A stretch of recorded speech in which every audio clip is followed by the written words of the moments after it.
Hello everyone, welcome back to our channel Purnadhar official. First of all అందరికీ ముక్కోటి ఏకాదశి శుభాకాంక్షలు. మీలో ఎంతమంది ఈరోజు పూజ చేశారన్నది నా కామెంట్ సెక్షన్లో కామెంట్ చేసేయండి.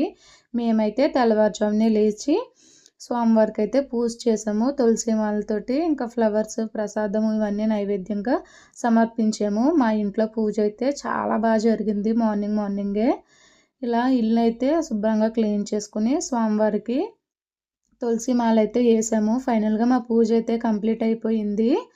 మా స్వామివారిని మీరు చూడండి, మీకు ఎలా అనిపించింది నా కామెంట్ సెక్షన్లో చెప్పేయండి. నెక్స్ట్ అయితే మా వీధిలో ఉన్న హనుమాన్ దగ్గరికి అయితే వచ్చేసాము. ముక్కోటి ఏకాదశి మంగళవారం పడింది కదా. యాక్చువల్గా మంగళవారం అనే కాదు, ప్రతిరోజు మేము ఇక్కడ హనుమాన్ దగ్గర అయితే దీపం పెడతాము. మీలో ఎంతమందికి హనుమాన్ అంటే ఇష్టము? మా హస్బెండ్కి అయితే చాలా ఇష్టం. సో యాక్చువల్గా ఆడవాళ్ళు స్వామివారిని ముట్టుకోరు కదా, అందుకోసమే మా హస్బెండ్ ఇవన్నీ చేస్తున్నారనమాట. ఇక్కడ స్వామివారికి ఇష్టమైన తమలపాకులు, నిమ్మకాయలు, సింధూరు అంతా రాశారు. ఇంకా తులసి మాల కూడా వేసేసి స్వామివారికి అయితే నైవేద్యం అవి పెడుతున్నారనమాట ఇక్కడ. ఇంకా మీలో అంటే నాకులా తెలియని వాళ్ళు ఎంతమంది ఉన్నారు? ముక్కోటి ఏకాదశి ఉత్తర ద్వారం దర్శనం చేసుకుంటారనేసి నాకైతే తెలీదు. ఆఫ్టర్ మ్యారేజ్ నేను ఫస్ట్ టైం అయితే ఏకాదశి చేశాను అనమాట, వైకుంఠ ఏకాదశి. నాకు ఇలా చెయ్యాలి, ఇక్కడికి వెళ్ళాలి, దర్శనం చేసుకోవాలనేసి అయితే మాత్రం నాకు తెలియదు బిఫోర్ మ్యారేజ్ అయితే. సో మా హస్బెండ్ వాళ్ళ ఇంటికి వచ్చిన తర్వాత నాకు ఇవన్నీ తెలుసు అనమాట. యాక్చువల్గా నేను బిఫోర్ మ్యారేజ్ కొన్ని పూజలు అయితే చేసేదాన్ని, బట్ ఇంత అయితే కాదు. ఇంక ఇక్కడైతే స్వామివారికి దీపం పెడేస్తున్నాం ఫాస్ట్గాను. ఎందుకంటే ఇంక మా వారి డ్యూటీకి వెళ్ళాలి, టైం అయిపోతుంది. నెక్స్ట్ అయితే నేను టెంపుల్కి వెళ్ళాలన్నమాట. చెప్తున్నాను కదా, ఉత్తర ద్వార దర్శనం చేసుకోవడానికి. ఇంకా నాకు తెలియదు కాబట్టి మా హస్బెండ్ చెప్తారు, వినేయండి.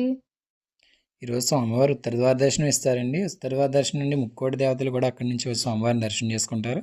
అలాగే మనకి కూడా స్వామివారి దర్శనం కలిగిస్తారు. ఈరోజు చాలామంది ఎక్కడెక్కడి నుంచి వచ్చిన వాళ్ళు ప్రతి విష్ణాలయాల్లో కూడా స్వామివారిని దర్శనం చేసుకుంటారు. ప్రతి ఒక్కరు తెల్లవారుజామున 4 గంటలు ఇచ్చి ఉత్తర ద్వార దర్శనం చేసుకునే వాళ్ళు తిరుపతిలో ఎలా జరుగుతుందో అక్కడే ప్రతి గ్రామంలో కూడా ప్రతి ఊర్లో కూడా వెంకటేశ్వర స్వామి గుడి ఉన్నది. అక్కడ అందరూ దర్శనం చేసుకుంటారు. అలాగే మేము కూడా ఈరోజు వెళ్ళాం, దర్శనం చేసుకున్నాం. ఎవరైనా వెళ్ళని వాళ్ళు ఉంటే మా ఛానల్లో చూసి దర్శనం చేసుకోండి. ఈ వీడియోని ఎక్కడా స్కిప్ చేయకుండా చూడండి. మాతో పాటు మీరు కూడా ఉత్తర ద్వార దర్శనం అయితే చేసేసుకోవచ్చు. సో మేమైతే అమ్మవారి కోయిలకి అయితే వచ్చాము. ఈ అమ్మవారు వచ్చేసి ఇచ్చాపురం ఫేమస్ అయిన శాశ్వతి అమ్మవారు ఆలయం అన్నమాట ఇది. ఇక్కడ అమ్మవారిని చూడండి ఎంత బాగా అలంకరించారో. ఈరోజు అయితే చాలా చూడముచ్చటగా ఉన్నారు. అమ్మవారిని చూసి కొద్ది చూడాలనిపిస్తూ ఉన్నదన్నమాట నాకైతే. ఇంక ఇక్కడైతే చుట్టూరా ప్రదర్శనం అది చేసేసి దీపం అది పెట్టేసుకుని ఇంకా అలా బయటకు వచ్చేసరికి బయట అరేంజ్ చేశారనమాట. అక్కడ వెంకటేశ్వర స్వామి ఆలయం ఉన్నది, ఈ అమ్మవారి ఆలయం పక్కనేని. అక్కడైతే ఉత్తర ద్వార దర్శనానికి అయితే అన్నీ ప్రిపేర్ చేశారు. ఇంకా నేను అక్కడికైతే వెళ్ళి ఫస్ట్ దర్శనం అయితే కంప్లీట్ చేసేసుకున్నాను. ఇక్కడ చూసారా ఎంత రష్గా ఉన్నదో. ఇంక ఇక్కడే స్వామివారిని అయితే స్వామివారికి ఇలా డెకరేట్ చేసేసి అక్కడే స్వామివారిని పెట్టారు. ఇంక దీని కింద నుంచి అయితే వెళ్ళి దర్శనం చేసుకోవడమే. లోపలికి ఉన్నారు స్వామివారు. నేను వీడియో అయితే సరిగ్గా క్యాప్చర్ చేయలేదు అక్కడ. ఇంకా ఇక్కడ ప్రసాదాలు అయితే ఇచ్చారు. మనం ప్రసాదాల కోసమే కదా వెళ్తాము. దర్శనం చేసేసుకుని ప్రసాదం అయితే తీసుకుని మేము అక్కడి నుంచి అయితే స్టార్ట్ అయిపోయాము. ఇదంతా శాశ్వతి అమ్మవారు ఓవరాల్ గుడి వ్యూ అనమాట. మీకు ఎప్పుడైనా నేను ఫ్రీ టైంలో వెళ్తాను కదా, అప్పుడు ఫుల్ వీడియో తీసి అప్లోడ్ చేస్తాను. అది ఎంతమంది చూడాలనుకుంటున్నారో కామెంట్ చేసేయండి.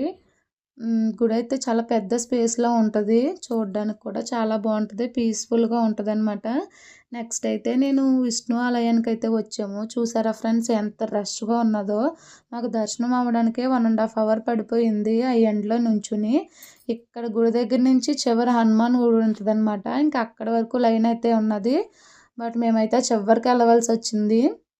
చివరి నుంచి లైన్లో ఉండి అప్పుడైతే మాకు దర్శనం కంప్లీట్ అయిందనమాట. చూడండి ఎంత పెద్ద లైన్ ఉన్నదో. ఎట్టకేళ్ళకి మేమైతే దగ్గరికి అయితే వచ్చేసాము. ఇంకా దగ్గరికి వచ్చేసిన తర్వాత స్వామివారిని దర్శనం చేసుకున్నాం అన్నమాట. నిజంగా చెప్తున్నాను, ఎన్ని పాపాలు చేసినా ఆ స్వామివారిని చూస్తే పోయేటట్టుగా స్వామివారు ఉన్నారనమాట. నాకైతే చాలా అంటే చాలా బాగా నచ్చింది స్వామివారిని అంత దగ్గరగా చూడడం అయితేను. ఇక్కడే ఉత్తర ద్వార దర్శనం అయితే నాకు 2 టైమ్స్ కంప్లీట్ అయింది ఈరోజు. ఒకటి అమ్మవారి కోయిల్లో, 2 ఈ విష్ణు ఆలయంలోనమాట. మీరు కూడా చూడండి ఇక్కడ స్వామివారిని ఎంత బాగా అలంకరించారో. ఇదే ఉత్తర ద్వారం అనమాట.